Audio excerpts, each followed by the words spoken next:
Hello, everybody. Yeah, it's actually sunny, Reigate, after the apocalyptic weather the past couple of days. It's side. Thanks You for joining. you had quite a bit of wind this morning. Lots of wind, lots of rain, lots of flooding. Worried if the trees would still be standing. On the day of a head teacher. Yeah, absolutely. It's not too bad here. In fact, the sun's out at the moment. But it didn't look like that at 7 o'clock this morning. So anyway, today we're going to be talking about teacher recruitment, retention, and resilience. We've got Kate Davis here today, who's going to join us to explain some of the issues there are with workforce at the moment, and also Kendal Parmar, who will join us, and she's going to talk about her app Be. Which I've been trying out over the last couple of days, and then we're going to have an interesting talk with Kendal about teacher resilience as well. But just to set the scene here, so I mean, overall recruitment, as we know, the teaching profession in 2023-24, postgraduate recruitment was down, it was 38% below the target, and in specific subjects as well, which we're all really finding it very difficult to navigate at the moment. So, for example, physics recruitment was 83% below target, design tech 73 below, modern foreign languages 67 below, computing 64 below. That's according to the House of Commons Library. And we are really facing this critical time. Nearly 13% of newly qualified teachers leave after their first year, and 19% exit after 2 years of qualification. So we're just going to be chatting about that to start with. So Michelle, are you seeing that where you are? Yeah, I mean, we're quite fortunate at Minhall. Our retention's really strong, but I personally, as head teacher, focus a lot on teacher well-being and making sure that my staff feel valued and that they're part of the community here. So even simple things when we're doing a policy that needs updating or anything at all, consultations, the staff are always part of that, and I think it's really, really important. It is challenging if I'm ever needing to recruit new staff, especially from shortage subject areas, that like you've mentioned. And a couple of times recently, we've maybe put out an advert, and historically I would have had, say, 20, 30 applicants. Now we're getting 5, 10 applicants if we're quite lucky. So the number of people that are applying for jobs is far less. And I think with a school like mine, where all the children have special educational needs, we need a certain type of teacher. We need somebody who has a skill set, a temperament, an empathy, or even just a willingness to work with children with special educational needs, because it is slightly different. And yeah, it can be really challenging, which is maybe why I put more effort as head teacher into making sure that those amazing staff that I do have at the school, that we keep a hold of them. And it's not just about the sort of treats in the staff room, which are nice and I think perk everybody up a little bit. It's that value and creating leadership opportunities and responsibility within the school, not micromanaging, allowing people to make mistakes. It's the whole culture that you create at a school or in any sort of environment, workplace, is so important so that everybody feels a part of it. And I think it is the disadvantaged areas where the recruitment is an issue, but I think also in areas like mine in Ascot, it's the house prices are so high at the moment. I mean, trying to attract people into the area is really quite difficult as well. But I think there are other factors as well. So there is a declining interest in the profession, I think, for a number of reasons. Are you seeing that as well? Do you think there's particular perception of teaching? Yeah, teachers have to be everything. We are no longer just the person at the front of the class that disseminates information to the kids that are sat in front of us. We are counsellors, we are mentors, and not even just for the kids in the class, it's for the parents and the families sometimes as well, which I'm not saying is necessarily a bad thing, but some people just literally love their subject and have a passion for their subject and want to teach their subject.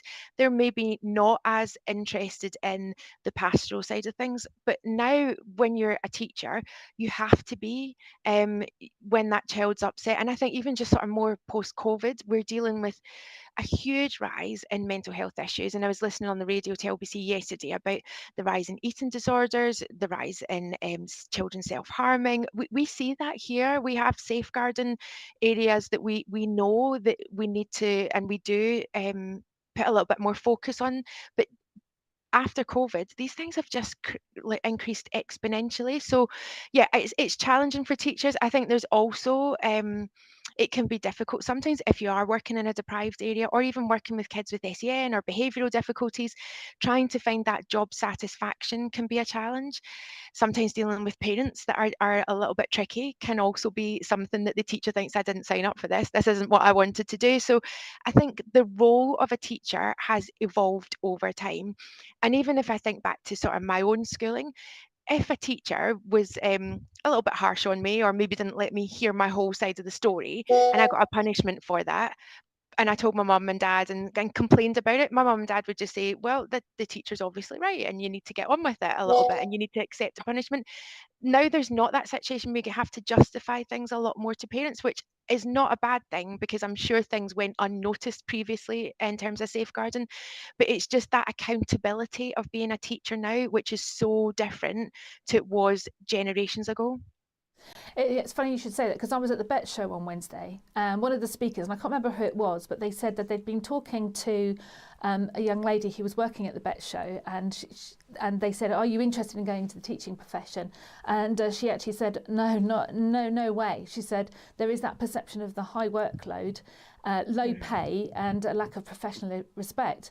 And going on to that, the pay issue as well. I mean, we know that the teachers' salaries in relation to other sectors have, basically stagnated or fallen over the last 10 years. But there's a real move to try and bring their salaries up.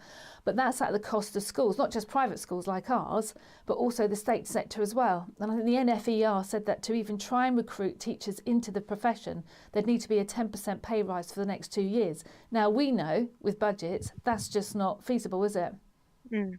Absolutely. And I think quite often when there's ever a teacher's salary increase, the media are quick to jump onto, oh, but they get loads of holidays. Now, as head teacher, I get time where I'm not in school, but I'm not on holiday. I'm always on doing head teacher stuff. I don't expect that, obviously, of my staff. That's something that comes with the role of being head teacher. But yeah, not that I want to encourage glorifying overworking in any sort of way, but I reckon nearly 100% of my teachers have to do something out with their working hours every single week, whether that's parents' evenings, appointments with parents, marking, planning lessons. It is not just the job where you walk into school and you walk out at the end of the day, and that's your job done. I think every single teacher comes into the profession because they want to have an impact, they want to make a difference, and they want to do the very best job. And you don't have to search far on the internet and in social media groups and different things. There's a lot of them where they're talking about the number of teachers leaving the profession, and the stories are horrific. Not just about people not enjoying it anymore, but actually feeling like they can't cope, they can't go on anymore. Suicidal ideations, feeling like they've not seen their family, that they're balancing this role of being a parent and a wife or a husband and being a teacher, and you just can't have it all. You can't do everything, but something needs to be done, really needs to be done, and needs to be done urgently to support teachers in the profession, because it's all well and good recruiting more, but they're not going to stay in the profession once they realise how difficult it can actually be. Yeah, I agree with you. And I think also, as you mentioned, some of the problems that we have to deal with as well. So it might be that you can get home at 6 or 7 o'clock in the evening, but some of the things you might have heard or had to deal with during the day stay with you. And that does affect you as a person. And that does tell on people's health and well-being after a period of time. But also going back to the pay issue, with graduates in STEM subjects or maths, for example, I've seen some of the entry-level pay scales for some of the jobs that they could go into, obviously because my youngest is now looking to enter the workplace, and I don't think the teaching profession can actually compete with it. And we're also seeing things like, I know there's a school nearby here where the teachers work a 4-day week, so paid for 5, but work for 4, so that the other day they're at home and they're planning and marking work, etc. Are you seeing that near you? No, I haven't, and it is something that we always try and think of when it comes to our staff. Is there a different way of doing things? So one of the things that we used to do when I first started here and before I was head teacher was that there was twilight training sessions. So we'd expect the staff to stay on after school. We don't do that anymore. We try and incorporate it into the school day. Now that has a negative sort of impact as well, because the school day itself is very busy, but we're not requesting that the staff stay in school to do their CPD. We try and do as much online as possible. We also do a community promoted inset in November, where if the staff do X number of CPD training throughout the year, then on that inset day, they actually don't have to come into school. They can have that as a day off, if you like, to go.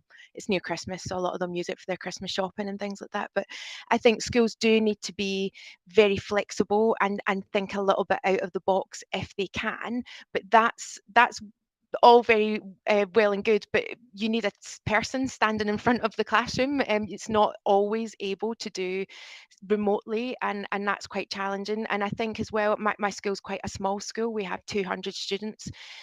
To do things like that, where you would maybe consider a 4-day week, is not possible when you don't have a huge number of staff in the school. So as much as I would like to do more as head teacher, it's always my role to sort of put the school first and remember the priorities of the school. But yeah, I try and be as flexible with things. If a staff member's got their kids' nativity or their sports day, I always allow staff to go to any sort of events that are important, these sort of memories and milestone occasions that happen out with school. And I would encourage as many head teachers as possible to do things like that. Even I've authorised staff requests for absence to go to a wedding that's abroad and different things, because I think if you give opportunities like that to staff, then it comes back tenfold. If they feel valued, if they know that what they're asking for is probably a little bit of a risky ask, then I know that I'll get 10 times back from that member of staff in commitment and what they want to give. And if there's a play coming up at the school, they'll be first to sort of put their hand up and volunteer. So yeah, I think it's a really, really difficult balance between running the school effectively and in the best possible way that you can, but also giving staff that flexibility to do other things other than be a teacher. Yeah, I totally agree with you. I'm just going to flip it over on its side a little bit as well, as sort of like just to caveat that. But I was a state school teacher before I came into independent sector. And so, for example, in the school that I was working in, very similar size to LVS Ascot, about 800, 900 students. And there was 1.5 music teachers, and we literally taught the whole of Key Stage 3 plus GCSE and A-level between me and the part-time member of staff. And we had to see every parent at parents' evenings. And I remember sitting there from 4:30 in the afternoon to 10 o'clock at night sometimes, and the expectation was that you had to do it. So I'm just caveating a bit. I agree with work-life balance. I really get it. But have we possibly swung too much the other way?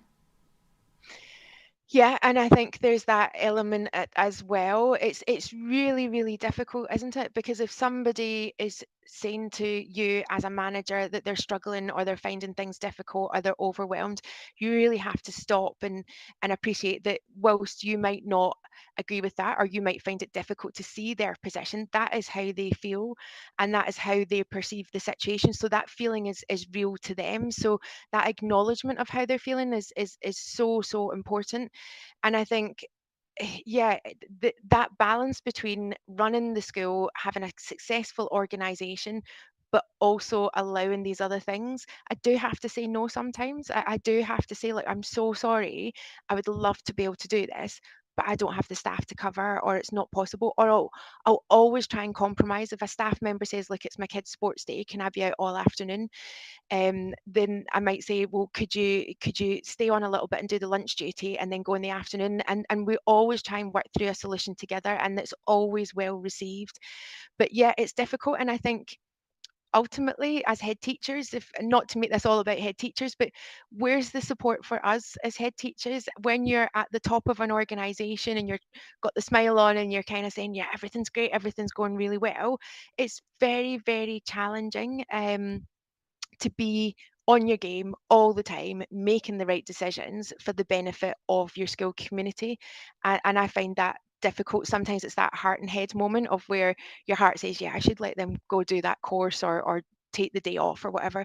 But actually I don't think my governors would be very comfortable if I was too easy on things. So yeah, it is difficult to keep that needle pointing in the right direction and not allow it to slide so that it's not benefiting the school. I think you're going to probably like what Kendal's going to talk about later as well then, because it's quite incredible. But one of the other speakers I heard at the Bet Show was Mary Boosted, who's the ex-joint secretary of the NEU. And she was saying one of the big things about retaining staff as well is making sure that there's a positive and effective culture within the school as well. And that toxic cultures are a reason for a lot of teachers leaving. And I must admit, when I was working, I've been in 2 previous schools as well. I've witnessed that firsthand. I felt that toxicity. There's the cliques, there's the sort of management issues, the anti-management issues, I'd say.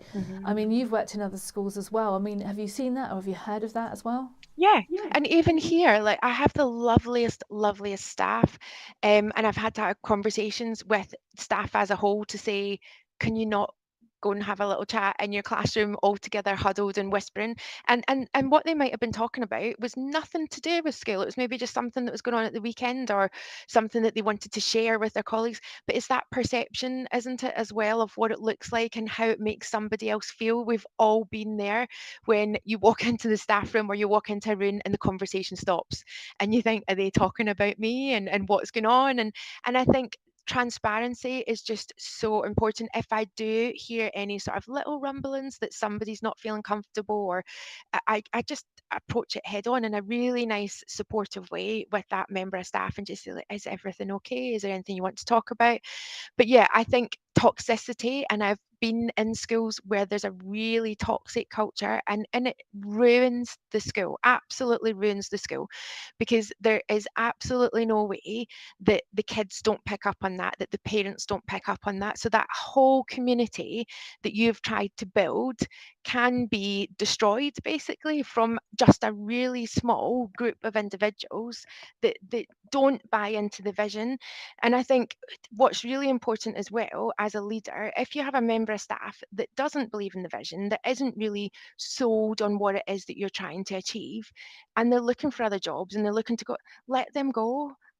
Don't spend time and effort trying to convince somebody of your vision and what it is that you're trying to achieve. They're never going to be happy. They're always going to be questioning it. And I think there comes a point where you've got to let that individual spread their wings somewhere else. And that's important too. And I never do it begrudgingly. I never expect everybody to completely agree with me on absolutely everything. I hope that they would understand why I'm doing certain things in order to achieve certain goals and achieve certain values. But yeah, it's if somebody's not happy, the best thing for them and the best thing for the school is to move on and find something that does motivate and inspire them and aligns with what it is that they're trying to achieve. Yeah, and I agree with you. And I can't understand why people will stay in a job if it's obviously if they don't align with the same values and they're that unhappy to the point where they have to go in these small cliques and start talking about everybody and everything, including the head. Why stay with it? And also, why bite the hand that feeds you as well? Because head teachers feel stress. Now, I know we're resilient, me and you, okay, because we've had enough knocks probably in life. But there are people who are less resilient, and head teachers are leaving the profession in droves as well. And so therefore it is going to be a big issue moving forward. But I think as you say, as a head, you've got to go in there and say, really sorry, but if you don't like what's happening, you need to move on and go and be happy. That's the main thing. With my full support and blessing, go and do whatever it is that you need to do, whatever you feel is going to be your driver and your passion. But sometimes when I've had to have conversations with staff where we've all been in that meeting and there's been the person, like, computer says no, oh no, we can't do that, oh no, we couldn't possibly change the way that we're doing things, and almost being quite oppositional with any sort of change that you want to implement at the school. And when I've sort of taken that staff member aside and said, look, I can tell that you're not that keen on this, can you talk me through what it is that's concerning you? 9 times out of 10, it's nothing to do with what I'm trying to introduce here at the school. It's something that's maybe going on in their personal life, and they're just feeling really low, and that's their perception. And when I speak to them about it, they've no idea that that's how it's been interpreted in a meeting, that's how it's maybe made other people feel and how it's been perceived. So I think those honest, open, but very, very supportive conversations are just absolutely essential for any organisation. I think we have the same approach with children, isn't it? We say they might come to school and their cup is it's already half full, or it might already be full, and isn't it? It is that tipping balance. And there are pressures, but there's also rapid change as well. So, we've got the AI issue here as well. And life will change. It's going to be so rapid, isn't it? And we've got to embrace that change, and it's like taking people with us as well, because the education landscape is going to change beyond recognition within the next year or two. Absolutely. There's going to be so many changes, and I think really positive changes for the future. And I think even when I relate it to my own school, where they've all got special educational needs, they're all dyslexic. I love AI. Obviously, I'm aware of the sort of dangers in educating the children on that as well. But AI and assistive technology really is the playing field leveler for children with SEN to allow them to access education. So I'm a big supporter of all those different changes that we see on the horizon. I'm cautious when anything new comes into play. Of course I am, and want to make sure that the children are safe and that they're protected. But ultimately, all these things are super exciting. And I think in the past, when we've had things like remote teaching during COVID, and maybe staff have pushed back a little bit, or some staff have thought it's because they've not felt comfortable or they've not felt strong enough in that area. So you've got to invest in your staff to train them, to bring them up to speed on any of these new initiatives, because a lot of the time that resistance to get on board is because they don't feel confident themselves. So make everybody confident, give them the opportunities to learn. You might need to handhold with some of your staff to get them through the next steps in the process to where you want to go, and that's absolutely fine. That, I think, it's the way we teach kids and the way that we work with our peers, our colleagues and our staff is similar. Some need more support than others. And we've got a question for Anita here. She says, do you feel as heads that being resilient is helpful, but can dip into your being strong, which affects your well-being? Oh, 100%. I think finding trusted allies in the profession, people that understand, is really, really important. I did try coaching myself. I didn't really click with it, but that's just me. And then maybe a different coach and somebody else would have made a difference. But I have a really strong network. Christine, you are one of them, that I know that I could send a message and just say, do you know what? I am having the most awful day. Can I just, like, I just need to vent. I just need to talk through this with you. And I know that whole persona that I'm trying to maintain as a head teacher, I'm in a safe place when I have these trusted individuals that I can talk to or just run something by them. And I think that is so, so important. It's very lonely and isolating being a head teacher or being at the top of any organisation. And you have to have those trusted allies around about you that you can rely on, that won't judge, that will listen and offer advice because they've maybe been there before themselves. And even if they're not, it's just that listening voice. It's very difficult. My husband is not a teacher. So sometimes if I might go home and say, oh, this happened today, and I'll want to sort of talk about things, and I don't get the response back that I'm looking for. And it's not his fault because he doesn't know what response I'm looking for, but he doesn't understand the whole situation because he's not there. He's not in it. And working in a corporate field versus working in a school is really, really different. So I think all teachers should have an ally, whether that's your coach or whether it's another head teacher, or maybe it's part of your senior leadership team. Whoever it is, you need to have that at least one trusted individual that's going to get it, that's going to understand and help support you through those tricky times.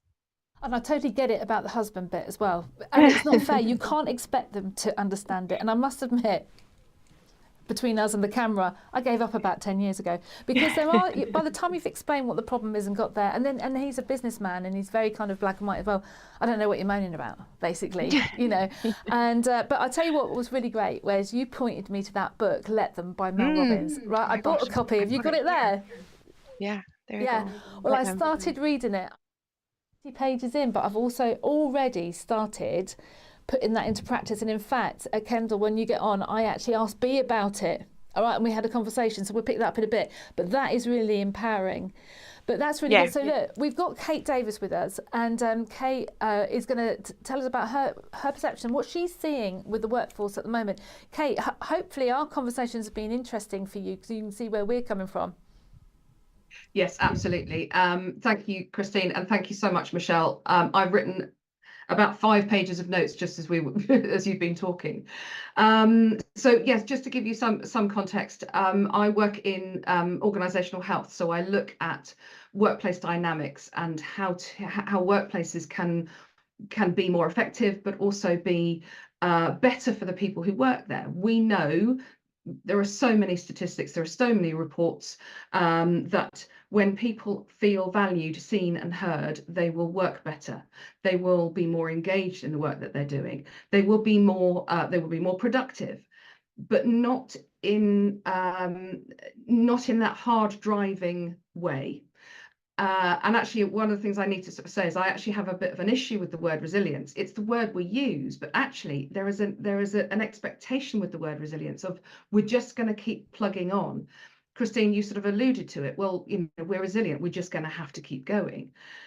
And in leadership, there is an element of that because everyone is looking to you to stakeholder manage, to make sure that everybody around you is doing what they need to do and look after them as well. But for me, and it's certainly something that I'm working with my clients around, is actually building better capacity. So whether that's actually within the team itself, but also within the individuals. If you're exhausted, if you're overworked, which teachers are and historically always have been, but I absolutely take the point that since COVID and the increase of awareness of SEN needs, mental health issues, not only in the teachers and in the children, but also in the parents that you're also now having to look after as well, as you mentioned, Michelle. If you're already exhausted, if you're already going to work thinking, God, I wish I was still underneath the duvet, your capacity for any kind of interaction is going to be much lower. Your stress bucket is far too high. You're going to be snapping much more readily. And often what I will do with an organisation is look at the culture, look at the overriding dynamics within the organisation, because generally people flock together. People what's the phrase that I'm struggling with? Birds of a feather flock together. And this is a sweeping generalization for which I apologize, but I will still stand by that. In teaching, as in also in nursing and the NHS, there is an overriding culture of nurture. For the most part, people go into teaching through a passion or wanting to be able to either share the love of their subject, but also to be able to nurture that in the children that they're teaching. That's a wonderful thing, and it's absolutely what we need teachers to be. But also on the flip side of that, because we tend to be much more highly empathetic, actually care much more about the outcome for each individual child that you're dealing with, you're much less able to separate work and home. Whatever's going on, you'll tend to bring home with you. You'll tend to take it on yourself. And so when you're exhausted and little things are niggling you, then you're not going to be the first person to go, you know what, I've got a problem with this. Can we have a conversation? Can we structure this in a way?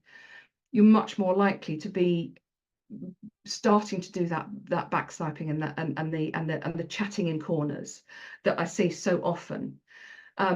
Nice toxicity is, I think, a bigger problem than the sort of the old-fashioned version of what toxic looks like, where people are good people and they're exhausted and they don't want to challenge each other. They don't want to actually go up to somebody else and say, I don't think this is fair, and can we have a conversation about that? They're much more likely to huddle in corners. My partner is actually an HR manager at independent school, and listening to some of the workplace issues that he deals with, where people don't know how to process the problem that they're having. They don't know how to approach that, and so that's often when they come to the head teacher. It's where they come to HR. But once they're already exhausted. And so I think we really need to look at building capacity, building understanding. And I'm really looking forward to hearing about B from Kendal as to how we can actually do that from an individual perspective, but also from a workplace perspective. That's great, Kate. We've got real food for thought there as well. We've got a question from Chantal, actually. She says, do you feel that the VAT-related increase in school fees will also drive up expectations from parents and further impact retention? 100%, and we've seen it already. And it's like anything. If you're paying for something, you expect and should get the very best. So therefore, I think part of my angst, my daily angst, is making sure I have the best qualified people in front of the children, face to face. And I think, Michelle, you're in the same position. If there's anything I lose sleep over, it is that, because that's what parents are paying for. I think it's so important. I think most parents who send their children to independent school are going to be working parents, perhaps both of them. Maybe one of those parents used to work part-time and then they've went full-time in order to help support with the school fees. So I think parents expect more, and quite rightly sometimes, because they themselves are doing more in order to justify and meet the needs of paying the fees and staying on top of things. So I think I don't think that parents are wrong for wanting more or expecting more, as long as it's within reason. And I think again that comes back to culture. I've worked in schools before the VAT where their expectations were exceptionally unreasonable, but I think that comes from, and I wasn't senior leadership at the time at that school, but that comes from the senior leadership. Are they setting these expectations that are acceptable for these parents? For example, is it okay to send an email at 9 o'clock that's complaining about something that happened during the day, and then expecting a response first thing in the morning when the teacher might not have read their emails? That is the whole culture of the school. And if it's acceptable at the top from the head teacher to reply to an email at 9 o'clock at night and make sure that responses are super, super fast, then the parents automatically expect that from every member of staff. And I mean, obviously there's exceptions to that if something really serious happened and it would be addressed quickly, but just general questions. And I think it is hard. It's hard to manage parental expectations. I think I'm in a fortunate and somewhat different place because a lot of my families have had a really negative experience of education, and then when they come to Moon Hall, this is what they've been fighting for. This is what they've been trying to get all those other schools to do for their child, to recognise their needs and to put the right support in place. So we have quite a fortunate position where the parents are very appreciative. They'll talk about it being transformational and different things. That said, there's still always other expectations there, or they might have come from another school where it did X, Y, Z, and why aren't we doing that here at Moon Hall? And it's a constant challenge, constant battle.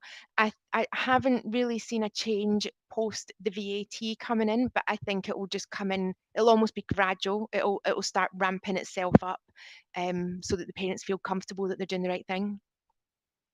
Yeah, and Kate, I've got a question for you. I was at the Round Square International Conference in London a couple of weekends ago, and there was a speaker called Julia Hobsbawm. I don't know if you've come across her, but she was talking about generational issues and attitudes to the workplace as well. I mean, obviously, we've already got a recruitment issue. Are there generational attitudes that you're seeing coming through which might further impact on the recruitment and retention of teachers? Yes, absolutely. I think we really need to, in every walk of life and in every workplace, we need to be really aware of the changes within the workplace. As we had a similar thing when, and I speak as a very old person, as a Gen Xer, but when millennials came through, there was the whole thing about Simon Sinek very famously talked about it, got lambasted about millennials in the workplace. Gen Z coming through is creating another challenge. Gen Z are very similar in some respects, ironically, to Gen X. They are fighters and they are very entrepreneurial, they're very ambitious. But for a million different reasons, whether that's helicopter parenting, whether that's the impact of COVID, whether that's all sorts of different things, their expectation levels are much, much higher. They do not want to be working late. They want to have that work-life balance where, yes, absolutely, work-life balance is incredibly important, but absolutely, as you say, Christine, people, we also need to be measured in that. We still need to get the work done. And so I'm seeing an awful lot of those in senior management positions where they're saying, well, why is it that I'm the senior partner, or I'm the senior leader here, and I'm the one still working at 7, 8, 9 o'clock at night, whereas the people I brought in to do some of this work have closed their laptops at 5, or they don't want to come into work because they want to work from home.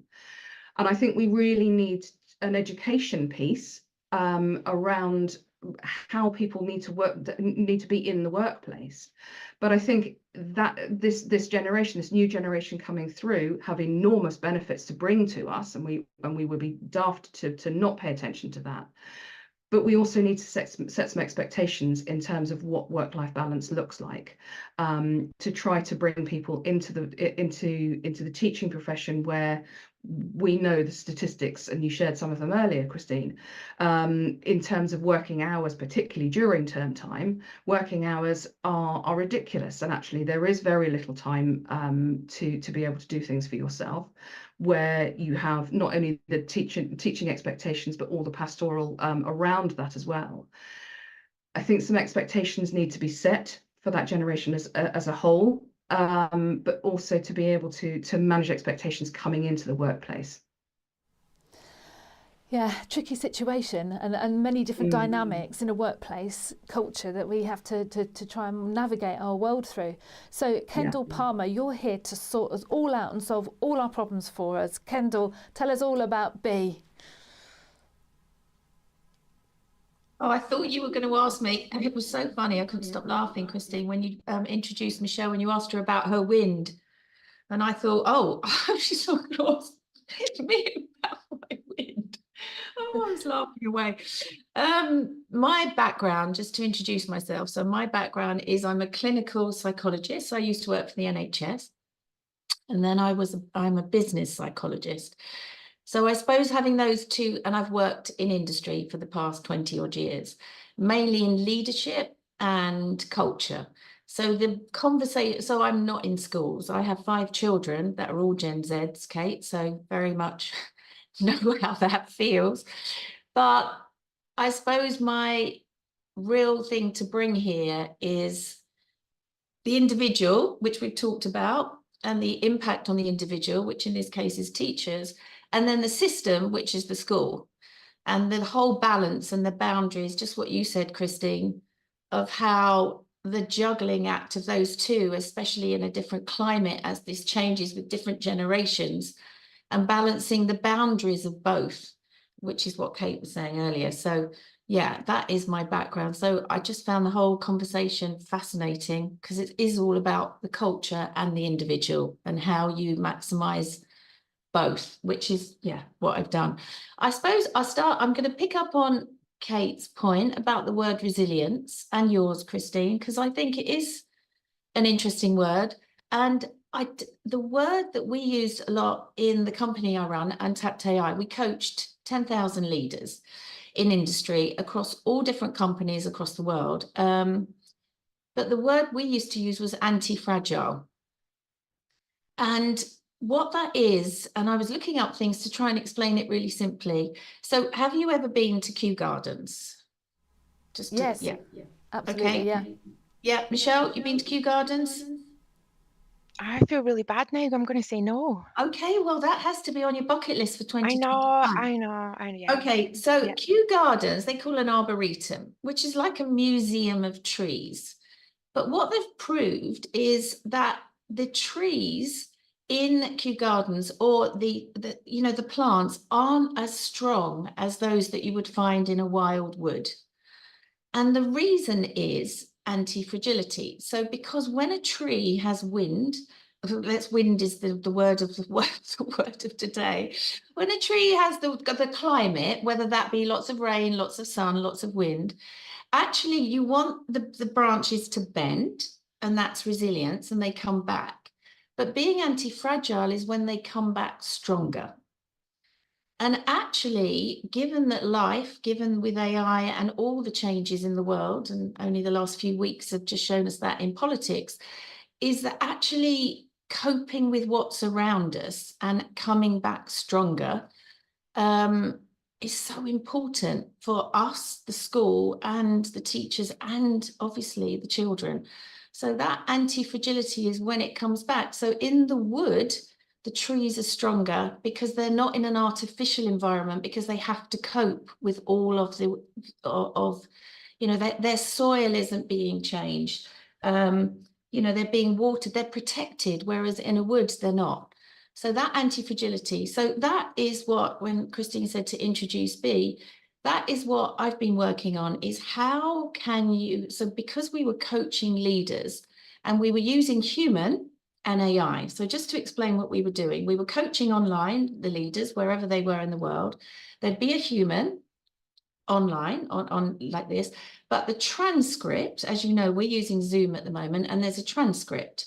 What we would do is use the transcript, people's words, to give them insights into themselves. We were called Untapped. We're about untapping the self-awareness of leaders. And I think, Michelle, you've hit loads today on that concept of self-awareness. Because actually, if we, and Kate was too, if we can understand ourselves better, what works for us. So with resilience is a spectrum. It's a muscle. It can get better. You can build it. The school builds its own resilience, as well as the individuals, the teachers, and the children. So you've got 3 levels in a school, haven't you, that you're working at? All those 3 levels. It is something that moves. We all know ourselves. And I think some of those examples you painted were really just the school staff room and feeling like you walk in and you said, Michelle, people stop talking. I mean, it doesn't matter how tough you are.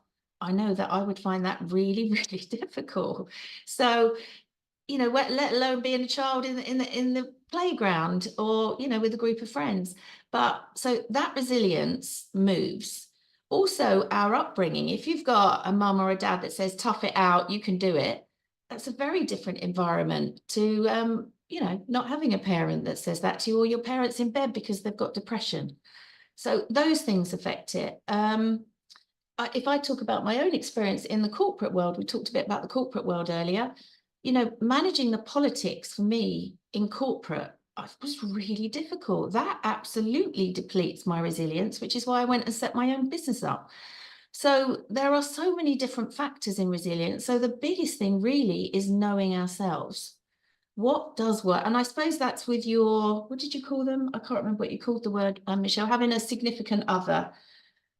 Yeah. I use the term ally. Ally, having an ally, somebody, whether it's somebody like Kate or a friend like Christine, or, you know, in this case is what we've built is an AI bot. And that was where this came from, is we were working in the corporate sector, offering face-to-face but online coaching with AI as a third eye. But actually the problem was scale, because you can't get to everybody. We'd often get stuck on the top level, the C-suite, as it's called in corporate, -2. We get probably not to the first level, we get to the second level, but then the cost is prohibitive to get to everybody. So actually 2 years ago, when generative AI came in and the likes of ChatGPT were launched in November 22, it became much easier to become available and scalable, something like a coach or a mentor, or exactly your word, is somebody that you could talk to and talk the challenges through of the day, whether that's from a head perspective, whether that's from a senior leader perspective, or that's from a newly qualified teacher perspective. So what we've done is built this AI version of that person so that you have a chance to have a space to talk things through. And that's where we've launched with LVS in the last week. So it's very exciting to launch her. But we've been using her in corporate. But my passion is to really, how could we help this huge dilemma in schools and build that resilience, that anti-fragility? The other thing I'd love to say is the word that we haven't used yet is agency. And in corporate, that was a big thing. How much in control of your environment do you feel? Because when you are being swung from left to right, up and down, and you don't feel, and we've all been there, that's when you start to get to pre-burnout and then burnout. Because if you don't feel in control, and how can you help somebody by that talking, by that thinking, to feel more that they're increasing their agency? So that's one of the things in the bot that's very much, how can she, I've called her a she, help somebody, a teacher, to really feel like, what are they, you know, that the AA, the principles of the AA, there's lots of adverts when I'm driving around for Alcoholics Anonymous at the moment. They're brilliant. They're absolutely brilliant. And the poem of the AA is, you know, you can only be in control of the environment that you've got. You've got to let go of the things that you're not in control of. And that is absolutely true. So actually what B is there to help people, is really work out what are you in control of and how can you take control and create boundaries. And as Michelle said earlier, there's boundaries of the school, and sometimes you can be flexible, as you said, or not. But there's also the individual needs to know their own boundaries. And I loved what Christine said earlier. But if you don't fit, that you need to know that yourself rather than getting cross, angry, and disruptive. And we've all been there. We can all be disruptive. So I think that agency is a really important thing. So there's the agency, there's the having somebody to really talk to, and there's the self-awareness. I think they're key. Great, and you've got some slides there to explain a little bit more about B and how she works. So we'll let you carry on, Kendal. Have you got? Are you putting them up, or do you want me to put them up? Here we go. So oh, there you go. Is the next one you probably need? There we go. Yeah. So they're the companies we worked in, big corporates, and we could predict burnout 3 months before it happened from the AI. I mean, that's quite incredible. And that's from people's words. So people would say, I've got some of the words here, but I mean, I know them. I feel like I'm on a treadmill. I'm going round and round. I'm working harder and harder, but I'm not getting any further. That whole thing, I feel like it doesn't matter what happens. And that, I think it was what you, Kate and Christine, you were saying that when your cup is so full up, you just need a drip on top for it to spill over. So, you know, what's interesting in using AI, because it's looking at data, is you can tell, you can predict when something is going to happen. And that's really powerful. Michelle said about, you know, the power of AI. Yes, we have to be so careful of how we use AI, but there is so much power in one, the scale, you can get to so many people, but two, you're using your own data to tell you about you. I mean, that's crazy, isn't it? If you think about the data that you put into Netflix, when it predicts what you're going to watch next, if you think about the data you put into Google Maps or you put into Amazon, will tell me the next time I want to buy a washing machine. I mean, it's crazy. None of that data comes back to tell you about you. It's making you buy more, consume more. I always remember I heard once, the guy that used to run Netflix was asked, who's your biggest competitor? So people shout out, you know, all the obvious answers, you know, Sky, Apple, all of them. And he said, sleep. Sleep. That's the biggest competitor. So all of that data is used to help you buy more or consume more. Actually, why aren't we using our data for ourselves? All of that to help you learn more, because, you know, a bit like Socrates, the unexamined life. I mean, the more we can learn about ourselves, the much more happy we can be. So that was the insights, really. Practitioners, yes, we're all the people that have built B are real practitioners. We are in there doing it. And in the app that we built, we got 92% engagement. So yeah, we're proud of that. And yeah, the AI is really research. So our two research partners are the London School of Economics and the EMCC, which is the European Body of Coaching and Counselling. And I suppose in the company that I ran, the leadership, and I loved some of Michelle's phrases, but the transparency, you know, you have to believe in it yourself. Which was very important in the company that I ran. And the data, yes, we have a huge responsibility using AI is to make it safe. So that was absolutely key. Is there anything else on those slides, Christine? Yeah, I've got a question for you, Kendal. Because so anyway, I'm going to be quite open. I started using B probably, it was 2 days ago. Well, come on, explain it, because it doesn't make any sense to anyone. So I think having a real, you know, experience. Tell us, Christine. Tell us honestly. Yeah, so I was on the train, finally, and I managed to log in. And I know we've trying it with some volunteers on the senior management team here as well. Mm-hmm. And I know there's always that fear of being open with something that doesn't actually exist, or it does, or it's taking your data somewhere else. And I think that's something. And I think vulnerability in leaders or in people is a huge issue. I mean, as a clinical psychologist, what do you think about vulnerability and how do we use it to our advantage or overcome issues? Oh my God, it's such a good question. So what we found online, this was 10 years ago, where nobody was on Zoom. We had to get people to open up, because psychological safety is the only way you get people to be vulnerable. If I don't feel safe, and I don't feel either you, so if Michelle, actually, I like your example. You said you had a coach and it just didn't click. For whatever reason, he or she just wasn't right for you. It wasn't like talking to Christine. If we don't feel safe, you can't open up. So the biggest thing to get people to feel vulnerable and open up is psychological safety. And sometimes it doesn't work with people, as you said.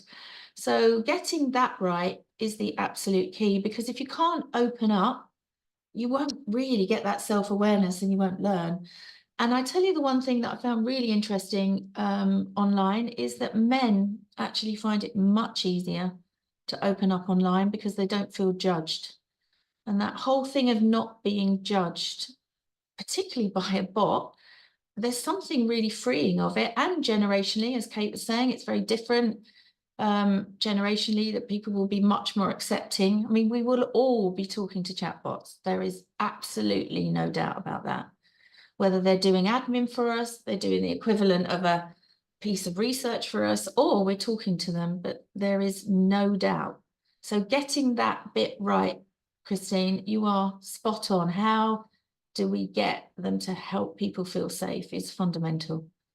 Well, what was interesting, because I thought, right, I'm going to test this out, because there's always that little bit of, skeptical me. You know me, you've known me a long time.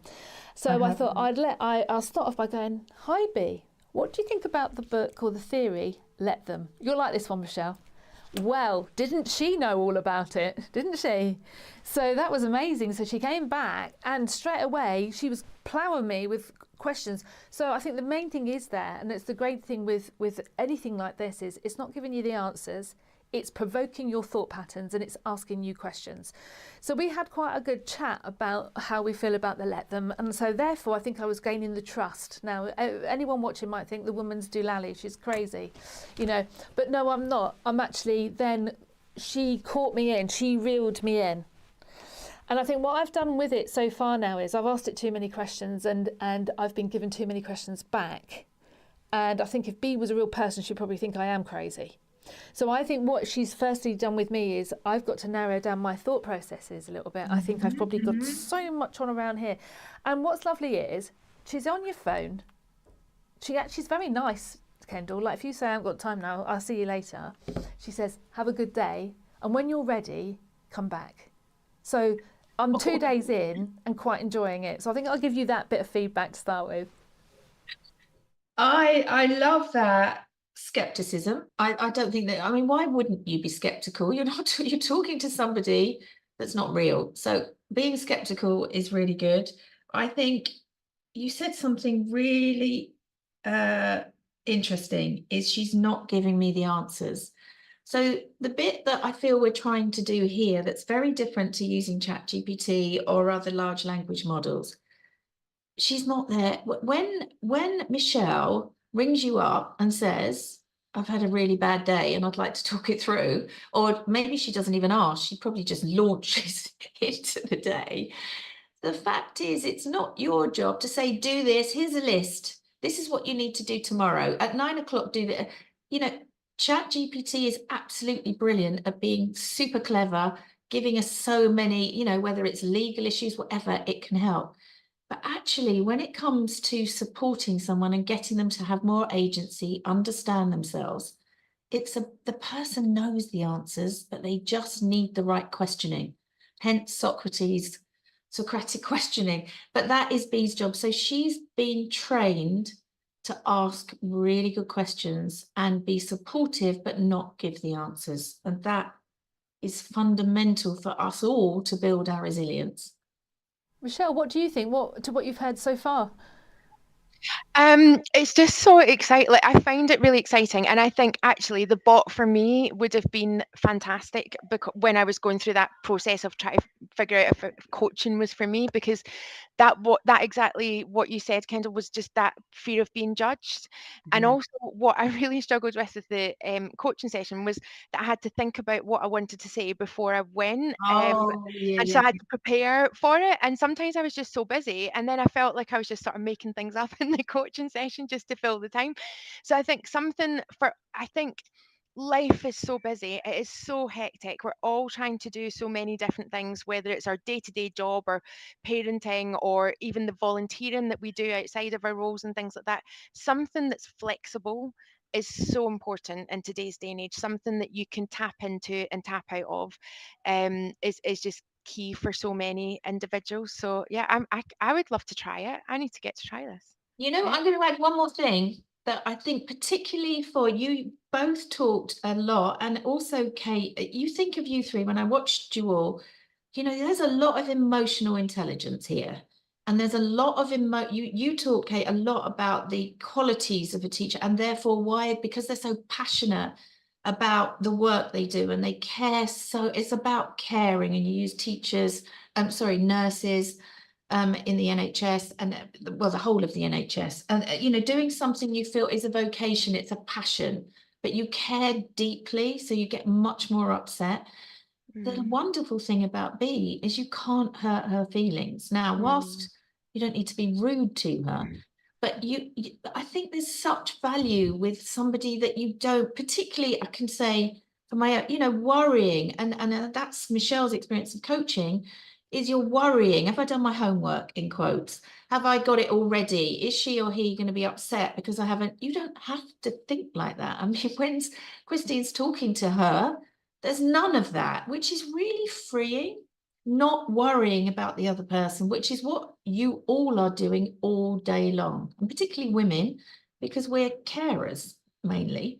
So taking that burden off, I think, is really liberating. Kate, what do you think?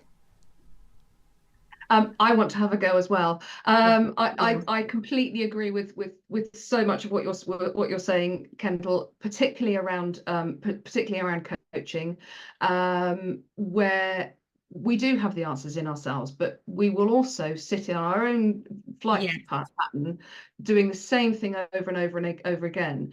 And it's in those questions that where the truth comes out and where the gold comes out. But I think it's also, I love what you said, Christine. You and I have known each other for a while now, and I know that you love your questions. So I love the fact that B didn't have enough answers to your questions.